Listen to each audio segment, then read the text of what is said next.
जय हिंद दोस्तों, कैसे हैं आप सभी। मैं Sumit Kumar excellent point coaching class में आपका फिर से एक बार स्वागत करता हूं। तो जैसे कि कल हमने बोला था, आज से हम क्या प्राचीन इतिहास शुरू करने जा रहे हैं। और प्राचीन इतिहास बिल्कुल किस तरीके से मानव का जन्म हुआ और किस तरीके से मनुष्य जो होमोसेपियंस नाम पड़ा, किस तरीके से जो बंदर से और किस तरीके से कपि वन मानुस करके जो मानव का जन्म हुआ, किस तरीके से पूरा ही A to Z नीचे से लेकर और उच्च स्तर तक हम धीरे धीरे सारा कवर करेंगे। इसमें आपको थोड़ा सा कंफ्यूजन हो जाएगा, लेकिन इसमें मैं पूरी कोशिश करूंगा आपको एक कहानी बेस पे समझाने की। लेकिन यहाँ से थोड़ा सा बस ये क्या है, यहाँ से कहानी नहीं बन पाती, इसलिए मैंने ये सारा चार्ट बनाया ताकि आप इसको अच्छे से समझ लो। मैं पूरी कोशिश करूंगा इसको भी आपको समझाने की। तो इसके बाद में जैसे ही आगे जितनी भी सभ्यताएं वगैरह आएंगी और आपके जो मगध शासन आ जाएगा, मगध जो 16 महाजनपद हैं उनमें मगध जो सबसे इम्पोर्टेंट है, और वहां से आगे जो आपकी एक कहानी सी बननी शुरू होगी और जहां से आपको ट्विस्ट आएगा कहानी में। तो आइए बिना देरी करे शुरू करते हैं प्राचीन इतिहास का भाग 1 स्रोत के आधार पर। अच्छी एक चीज, सबसे पहले हम इतिहास क्यों पढ़ते हैं। जैसे नाम आया इतिहास, इतिहास क्यों पढ़ते हैं, इतिहास का मतलब क्या है। तो इतिहास का मतलब होता है ऐसा ही हुआ था, ऐसा ही हुआ था। मतलब अगर हम प्राचीन इतिहास की बात करेंगे या मध्यकालीन आधुनिक की कहीं से भी कुछ भी देखेंगे, जैसे कि 15 अगस्त 1947 को क्या हुआ, भारत आजाद हुआ। तो ये क्या था, एक इतिहास था, और इसी को हम क्या कह सकते हैं, ऐसा ही हुआ था या ऐसा ही हुआ होगा। कब, पहले इतिहास में, जो आज हम उसको पढ़ रहे हैं। अब दूसरा सवाल ये उठता है कि हम इतिहास क्यों पढ़ें। इतिहास हम इसलिए पढ़ते हैं कि हमें अपने से जो अब हम आधुनिक जीवन में जी रहे हैं, इससे पहले जो प्राचीन और मध्य से और प्राचीन कि उसमें क्या घटनाएं हुई और किस तरीके से भारत में जो मनुष्य का जन्म हुआ और क्या क्या धीरे धीरे घटनाएं होती गई, इसलिए इतिहास को हम पढ़ते हैं। और इतिहास वही पढ़ते हैं जो इतिहास रचते हैं और वही लिखते हैं। इसलिए हम इतिहास को इस तरीके से ऐसा ही हुआ था और इसलिए हम इतिहास को पढ़ते हैं। और इतिहास का मतलब क्या है, ऐसा ही हुआ था। अगर हम इसका संधि विच्छेद करेंगे इतिहास का, इति धन हास, इति का अर्थ होता है बीता हुआ और हास का मतलब होता है सच, बीता हुआ सच, वही क्या कहलाता है, इतिहास। तो प्राचीन इतिहास का भाग 1 है आज। तो सबसे पहले जब जो मनुष्य का जन्म माना गया है, अफ्रीका, अफ्रीका के जंगल में, अफ्रीका की एक राजधानी थी युगांडा।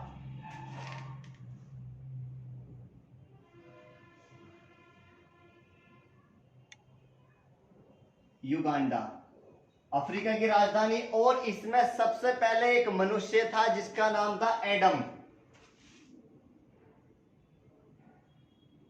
एडम नाम का मनुष्य आया पृथ्वी पे, और यहीं पर एक स्त्री भी आई जिसका नाम था ईवा।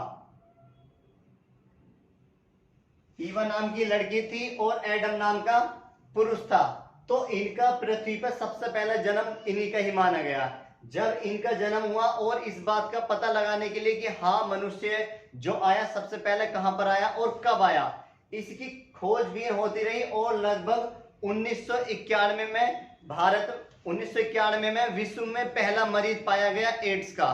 और उस एड्स बीमारी के कारण पता चला कि ये बीमारी कहां से चली और कहां से चलती आई है। तो उसका पता चला, और चलते चलते कहां तक पता चला था उसका, कि अफ्रीका में ही युगांडा है, युगांडा से ये बीमारी फैलती गई है। और युगांडा को ही अफ्रीका की राजधानी, इसी को क्या कहते हैं, एड्स ऑफ अफ्रीका की राजधानी इसी को कहते हैं, युगांडा को। तो यहीं से ही मनुष्य का जन्म हुआ और यहीं से ये चलते चले गए। और आपको पता है जो हम ओलंपिक गेम खेलते हैं उसमें 5 छल्ले होते हैं, 5 छल्ले वो अलग अलग महाद्वीपों को दर्शाते हैं। और उनमें जो एक अफ्रीका का भी महाद्वीप है जो काले रंग को दर्शाता है, वो काला रंग इसलिए दर्शाया जाता है कि यहाँ पर पहले होते थे यहाँ पर अफ्रीका में ओलंपिक गेम। लेकिन क्या हुआ यहाँ पर, जब यहाँ पर पता चला कि यहाँ पे क्या एड्स के मरीज बहुत अधिक पाए जाते हैं और दूसरी बात कि यहाँ जो अफ्रीका के लोग हैं वो आपने देखे होंगे मूवी में कि किस तरीके से वो अपने मुकुट वगैरह बांध के और जो आंख नाक मुंह में क्या वो बिंदवाए रखते हैं और पता नहीं क्या क्या पहने रहते हैं। तो यहाँ की जो सभ्यता थी वो बहुत प्राचीन सभ्यता थी, इसलिए यहाँ पे जो ओलंपिक गेम थे वो बंद कर दिए गए हैं। ठीक है, तो आइए फिर शुरू करते हैं। स्रोत के आधार पर जब हमारा प्राचीन भारत शुरू हुआ तो उसमें क्या था, कुछ साक्ष्य मिले, क्या मिला, किस तरीके से, वो सारी घटनाएं देखेंगे। सबसे पहले स्रोत के आधार पर इतिहास को 3 भागों में बांटा गया है। 3 भागों में बांटा गया है। नंबर 1 प्रागैतिहासिक काल, दूसरा आदि ऐतिहासिक, तीसरा ऐतिहासिक काल। ये 3 कालों में बांटा गया। और इसमें क्या हुआ प्रागैतिहासिक काल में कि इसमें लिखित साक्ष्य कुछ नहीं मिला इसमें, इसलिए इसको नाम क्या दे दिया गया, पूरा पाषाण काल, सॉरी पाषाण काल नाम दे दिया गया। पाषाण काल जो बोलते हैं वो पत्थरों का काल बोलते हैं। तो प्रागैतिहासिक जो बोला गया वो पाषाण काल, इसमें कोई भी किसी तरह का कोई भी साक्ष्य नहीं मिला। फिर आगे चले आदि ऐतिहासिक, इसमें लिखित साक्ष्य मिले पर उन्हें पढ़ा नहीं गया। मतलब कहने का मतलब कुछ साक्ष्य वहां पे मिले लेकिन वो बिल्कुल वो पढ़ने लायक नहीं थे, वो बिल्कुल पढ़े नहीं गए। तो इसी को क्या दे दिया गया नाम, हड़प्पा सभ्यता, क्योंकि हड़प्पा सभ्यता में भी जो साक्ष्य मिले उनको पढ़ा नहीं गया आज तक। तो इसीलिए इसकी सभ्यता कहाँ पे मिलते हो, हड़प्पा सभ्यता की सेम सभ्यता है इसकी। और नंबर 3 आता है ऐतिहासिक काल। ऐतिहासिक काल में इसमें लिखित साक्ष्य मिले और पढ़ा भी गया, दोनों तरह के मिले, लिखित भी मिला और उनको पढ़ा भी गया और अच्छे से समझा भी गया, इसीलिए ये ऐतिहासिक काल सबसे महत्वपूर्ण रहा। और ये जो है वैदिक सभ्यता से आगे जितना भी काल चलेगा इसमें क्या, जितने भी साक्ष्य मिलेंगे वो पढ़े भी गए हैं और लिखित में वो समझे भी गए हैं। तो इसीलिए इस सभ्यता को क्या माना है, वैदिक सभ्यता से आगे का जो काल है वो ऐतिहासिक काल उसको माना गया है। जो प्रागैतिहासिक काल ये वाला, इसको क्या रॉबर्ट ब्रूसफुट ने 1863 ईस्वी में इसकी खोज की थी, रॉबर्ट ब्रूसफुट ने। और 1820 में जर्गेनस जॉनसन ने इस पाषाण काल को कांस्य युग या मृग युग एवं लौह युग के नाम में इसमें बांटा गया। मतलब कांस्य युग, जो कांस्य जो धातु का प्रयोग करते थे इस युग को क्या कहते हैं, प्रागैतिहासिक काल। और मृग युग जो मतलब जो जानवर थे उनके सींगों से वो बनाते थे हथियार, औजार बनाते थे, तो उसी को नाम क्या दे दिया, प्रागैतिहासिक काल। और लौह युग, कुछ हथियारों का प्रयोग किया जिनमें लोहे का प्रयोग करते थे, इसमें इनको बांटा गया था। भारतीय पुरातत्व बहुत इंपॉर्टेंट है, ये हमेशा एग्जाम में यहां से पूछा जाता है, ये भी आता है। भारतीय पुरातत्व के जनक अलेक्जेंडर कनिंघम, कौन, अलेक्जेंडर कनिंघम, ये भारतीय पुरातात्विक के विभाग के जनक, इन्हीं को कहा गया है। पाषाण काल को भी 3 भागों में बांटा गया। ये जो पाषाण काल था इसको कितने भागों में बांटा गया, 3 में। सबसे पहला आता है पुरा पाषाण काल, मध्य पाषाण काल और नवपाषाण काल। ये समझ में नहीं आया होगा, एक बार इसका फिर एक बार छोटा सा रिवीजन ले लेते हैं। स्रोत के आधार पर इतिहास को 3 भागों में बांटा गया है, प्रागैतिहासिक, आदि ऐतिहासिक और ऐतिहासिक काल। इसमें कोई साक्ष्य नहीं मिला इसलिए इसका नाम पाषाण काल दे दिया गया, जो पत्थरों का काल था। आदि ऐतिहासिक काल, इसमें लिखित साक्ष्य मिले लेकिन उन्हें पढ़ा नहीं गया, समझ में नहीं आया तो पढ़ा नहीं गया, तो इसलिए इसकी सभ्यता को कौन सा माना गया है, हड़प्पा सभ्यता का। जो प्राचीन हड़प्पा सभ्यता इसका सही एक बिल्कुल उदाहरण बिल्कुल ठीक बैठता है इसका।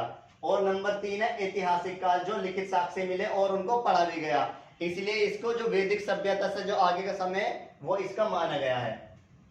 प्रागैतिहासिक काल की जो खोज की थी रॉबर्ट ब्रूसफुट ने की थी 1863 ईस्वी में, और 1820 में जर्गेनस जॉनसन ने इस पाषाण काल की खोज की थी और इसको कांस्य युग, मृग युग एवं लौह युग में बांटा गया था। भारतीय पुरातत्व के जनक अलेक्जेंडर कनिंघम थे और पाषाण काल को भी 3 भागों में बांटा गया है। नंबर 1 पुरा पाषाण काल, मध्य पाषाण काल और नवपाषाण काल। इनका काल दे दिया गया, काल मतलब समय, क्या समय था इनका, समय। तो पुरा पाषाण काल का जो समय निश्चित किया गया वो 25 लाख बीसी से और 10,000 बीसी तक। ये बीसी और ईडी जो अभी जो प्राचीन भारत में बीसी जो बोलते हैं वो ईसा पूर्व को बोलते हैं, और जैसे ईसा मसीह का जन्म होगा वहां से वो ईसवी शुरू हो जाएगा, जिसको हम एडी बोलते हैं। तो बीसी 25 लाख ईसा पूर्व से और 10,000 ईसा पूर्व में जो खोज हुई थी किसकी, पूरा पाषाण काल का, वो समय निर्धारित किया गया। और मध्य पाषाण काल में 10,000 बीसी से और 4,000 बीसी जो मध्य पाषाण का काल वो माना गया है। और नवपाषाण काल में 4,000 बीसी से और लगभग 1,000 बीसी तक इसका नवपाषाण काल का समय माना गया है। लक्षण या गुण, जो क्या चीज थी, क्या लक्षण थे, तो यहाँ पूरा पाषाण में जो अखेटक शिकारी का प्रयोग करते थे, और खाद्य संग्रहालय मतलब शिकारी को मारते थे और उनको अपने भोजन के रूप में उनको खाते थे। कौन, पूरा पाषाण काल युग में। और किसी कृषि और पशुपालन का मतलब बिल्कुल भी वो नहीं था, इन्हें ज्ञान की हाँ पशुपालन करना चाहिए और कृषि खेती वेती भी करनी चाहिए, इसलिए इनका बिल्कुल भी ज्ञान नहीं था पूरा पाषाण काल में। फिर आता है अखेटक, खाद्य संग्रहालय और पशुपालन की यहाँ पे शुरुआत हो गई थी मध्य पाषाण काल में, और यहाँ पे इसी उसमें इन्होंने खेती करनी शुरू की। और यहीं पे सबसे पहले इन्होंने खेती जो की थी, जौ की खेती प्रारंभ की। और जो पहला पशु जो पालना शुरू किया गया था मनुष्य ने, वो कुत्ता पहला पशु था जो पालना प्रारंभ किया गया था, जो मध्य पाषाण में किया गया था। और फिर आता है नवपाषाण काल, कृषि पशुपालन की खोज शुरू हो गई थी यहाँ से, और एक समाज बनाया गया था कि लोग किस तरीके से समाज में रहेंगे, और स्थायी निवास, इनका एक स्थायी निवास निश्चित कर दिया गया था कि ये स्थान पे हम लोग रहेंगे। और यहाँ पे क्या इन्होंने स्थानीय समाज में एक अच्छे से व्यवहार तरीके से रहते थे और चलाते थे। लेकिन इन दोनों में, पूरा पाषाण और मध्य पाषाण में, ना तो कोई समाज की व्यवस्था थी और ना ही स्थायी निवास की कोई व्यवस्था थी। आगे औजार का मतलब क्या, कि जो इनके पास हथियार थे वो किसका प्रयोग करते थे, तो सबसे पहले क्वाडर्जाइडर और सल्क जो ब्लेड के बने होते थे उनका ये प्रयोग करते थे। मतलब कहने का मतलब ये, जो हथियार थे वो पत्थरों के थे, लेकिन बहुत बड़े बड़े हथियार थे। लेकिन माइक्रोलिथ सूक्ष्म पत्थर, और मध्य पाषाण काल जैसी आया तो माइक्रोलिथ और सूक्ष्म पत्थर का इन्होंने प्रयोग किया। कहने का मतलब ये, हथियार की जो आकृति थी वो बहुत छोटी कर दी और नुकीली कर दी इन्होंने, जिससे शिकार अच्छे से किया जा सके। और नवपाषाण काल में सिलेट के बने होते थे वो जितने भी हथियार ये प्रयोग में लेते थे। आगे महत्वपूर्ण तथ्य, जो अतिरम पक्कम तमिलनाडु में पड़ता है, हथनोरा ये मध्य प्रदेश में पड़ता है, और मानव के जो खोपड़ी के जो प्रथम साक्ष्य मिले थे वो यहीं से मिले थे। अतिरम पक्कम जो तमिलनाडु में पड़ता है, और हथनोरा मध्य प्रदेश में, यहाँ से मानव की खोपड़ी के पहली बार साक्ष्य मिले थे। तो पूछ लेता है कि खोपड़ी के साक्ष्य कहाँ किस काल में मिले, तो पूरा पाषाण काल में वो पहली बार मिले थे।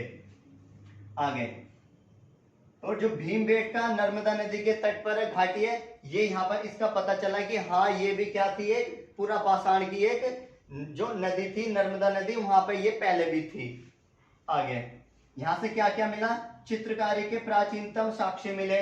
जो चित्रकारी मतलब जो डिजाइन वगैरह मूर्ति वगैरह बनाई जाती थी उसके यहाँ पर साक्ष्य मिले।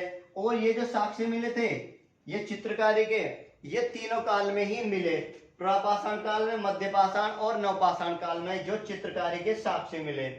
और मिर्जापुर में तीनों काल के औजार मिले। जैसे ही मिर्जापुर में औजार मिले थे, ये औजार क्या, इन तीनों में ही ये भी औजार प्रयोग में लाए गए थे। जो पूरा पाषाण, मध्य पाषाण और नवपाषाण में भी ये जो औजार थे ये प्रयोग किए गए थे। आते हैं मध्य पाषाण में, इसमें क्या, चौपानी मांडो, ये उत्तर प्रदेश में पड़ता है। और यहाँ से क्या मिला, मृदभांड के प्राचीन साक्ष्य। मृदभांड मतलब जो आपने देखा होगा प्राचीन में जो मिट्टी के बर्तन बने हुए होते थे उनको क्या नाम दे दिया गया, मृदभांड। वो कहां से मिले थे, चौपान मांडो से, जो यूपी में पड़ता है। एरामन हराय, ये भी यूपी में पड़ता है, ये भी यहाँ से भी कुछ साक्ष्य मिले। और बाघौर राजस्थान, यहाँ से भी बहुत ज्यादा साक्ष्य मिले।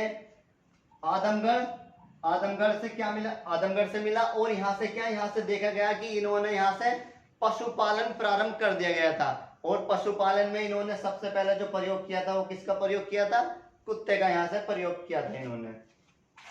नवपाषाण काल, इसमें बुर्ज होम कश्मीर, यहाँ से क्या क्या मिला था, यहाँ पे गर्तवास जैसे कि जो गड्ढे में क्या पुरुष को दफनाया जाता था, रखा जाता था गड्ढों में, उसको गर्तवास दे दिया गया। जो मतलब घरों में गड्ढा बना के रखते थे, घरों में ही दबाते थे, दफनाते थे। तो गर्तवास कहाँ से मिला, वो बुर्ज होम कश्मीर से। और कब्र में मालिक के साथ क्या कुत्तों को भी दफनाने का यहाँ पे एक प्रचलन था नवपाषाण काल में। तो यहाँ पे जो मनुष्य थे, जैसे मनुष्य मर जाता था उसके साथ में जो भी घरों में पालतू कुत्ता रहता था, उस कुत्तों को भी जिंदा या मार के उस मनुष्य के साथ में उसको दफना दिया जाता था। तो ये भी कहां से मिले थे, नवपाषाण काल से। और यहाँ से क्या क्या मिला, चावल के साक्ष्य मिले। और चावल मतलब धान के भी यहाँ से साक्ष्य मिले। हिरण के सींग जो हथियार में प्रयोग करते थे वो इन्होंने लिए। और हिरण के सींग स्पेशल तरीके से भी वहां पे देखे गए थे। हड्डी के उपकरण मिले गए थे, मतलब हड्डी जो ये पशु वगैरह मारते थे और उनकी हड्डियों को एक जगह संग्रहित करते थे, तो वहां पे हड्डियों के भी उपकरण मिले थे नवपाषाण काल में। खोज किस किस की गई थी, जो पुरापाषाण काल था इसमें जो खोज की गई थी वो आग की इसमें खोज की गई थी। और मध्यपाषाण काल में आग, देखो खोज तो यहाँ पर हो गई थी पुरापाषाण काल में, लेकिन आग का जो सही तरीके से जो प्रयोग किया गया था वो मध्यपाषाण काल में किया गया था, आग का सही तरीके से प्रयोग। नवपाषाण काल में जो पहिए थे, पहियों से गाड़ी वगैरह चलती थी, पहिए का प्रयोग कहां पर हुआ था, खोज कहां पर हुई थी, नवपाषाण काल में। और कृषि के भी वहां से, कृषि जो बोई जाती थी उसके भी साक्ष्य मिले यहाँ पे। और जो पुरापाषाण के जो लोग थे वो नेग्रिटो जाति के थे, मतलब जो छोटी छोटी कद के लोग थे वो नेग्रिटो जाति के लोग थे, वो कहाँ पाए गए थे, पुरापाषाण काल में। और जो इसमें और कुछ नहीं मिला था, पोलिसदार जो कुल्हाड़ी थी, जो हथियार मतलब लोहे की और तांबे की जो बनी हुई होती थी, वो कुल्हाड़ी कहाँ से मिली थी, वो नवपाषाण काल से। तो ये सारी चीजें कहाँ से मिली थी, पुरापाषाण काल और मध्यपाषाण काल, नवपाषाण काल से ये अलग अलग थोड़ी चीजें कहीं कहीं से साक्ष्य इनके प्राप्त हुए थे। यही एग्जाम में हमेशा पूछे जाते हैं, जो आपके यूपी SSSC जो आने वाले एग्जाम है, PET, RO ARO, REET, UP TET, C TET, super TET आदि जितनी भी परीक्षाएं आपकी यूपी SI तक जितनी भी परीक्षाएं, यहाँ से सब कुछ पूछा जाता है और यहाँ से पूछा गया है हमेशा ही। इसलिए ये वीडियो बहुत ही ज्यादा इंपॉर्टेंट है, इसको अच्छे से देखें और समझें। कुछ समझ में नहीं आया हो तो मुझे कमेंट सेक्शन में जरूर लिखें, और इससे अगली वीडियो आपको धीरे धीरे सारी समझ में आ जाएंगी। क्योंकि यहाँ से प्राचीन इतिहास से कुछ मतलब साक्ष्य मिले, यहाँ से कोई कहानी वगैरह वो सीधी तरीके से नहीं बन पाती। इसलिए आगे जो भी चलेगा बिल्कुल एकदम सीरियल वाइज सब कुछ क्रम में चलेगा। तो हमने पहले शुरू किया था मध्यकालीन इतिहास, फिर उसके बाद में आधुनिक इतिहास, और अंत में हमने क्या किया शुरू, प्राचीन इतिहास। तो धीरे धीरे प्राचीन इतिहास को कवर करेंगे और इसको खत्म करने के बाद हम सीधे पॉलिटी पे भारतीय संविधान करेंगे, और बिल्कुल निम्न से और उच्च स्तर तक बिल्कुल एकदम डीपली हम पढ़ेंगे। तो वीडियो कैसी लगी है तो वीडियो अच्छी लगी है तो लाइक करें, शेयर करें और सब्सक्राइब ज़्यादा से ज़्यादा करें। धन्यवाद आज के लिए, कल फिर मिलते हैं।